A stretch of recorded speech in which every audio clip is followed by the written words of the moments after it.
Hi, my name is Nina Lacour, and I am the author of Watch Over Me.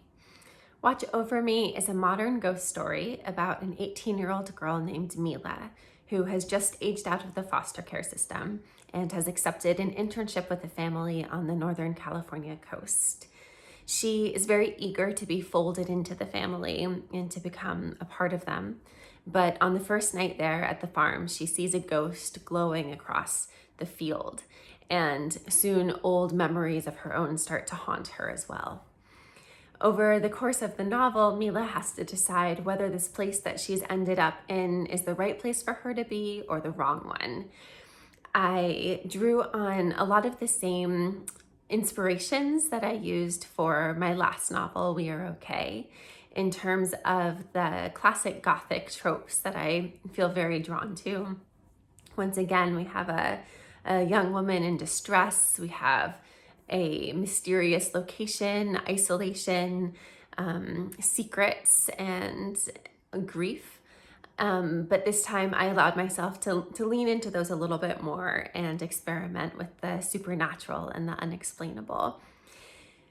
At its core, Watch Over Me explores how the past and the present can coexist, how even in a new place, our old selves will rise up and demand us to pay attention to them.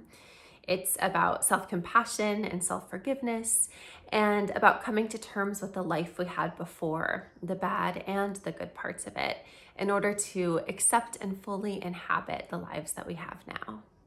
The section I'm going to read to you comes from near the beginning of the novel.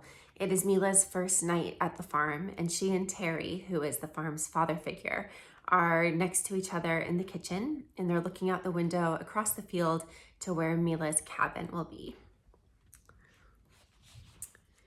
In the moonlight, I saw something outside, glowing and crossing the field, moving closer.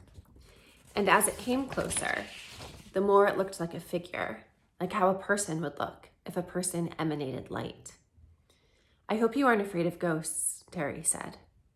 I felt gripped around the throat at first, felt a familiarity, a darkness. My spine went stiff and straight, and I made my face blank. I would be impenetrable. I would not give myself away. The ghost hovered in place on the moonlit field. It lifted its arms to the sky and spun in a slow circle. A girl, I thought, by the way she moved. And in spite of myself, I was mesmerized. "No," I whispered. "No, I'm not afraid." I didn't know if I was telling the truth. All I knew was I wanted to watch her spin forever. I wanted to be her, the soft, dark grass on my bare feet, free of the fears I carried with me. We watched her, Terry and I did, until she had spun herself invisible. What a wonder it was to stand side by side with someone and watch the same thing. And then all that was left was an open field and a moon and some cabins in the distance. Julia and I were warned before we bought this place that there were ghosts here.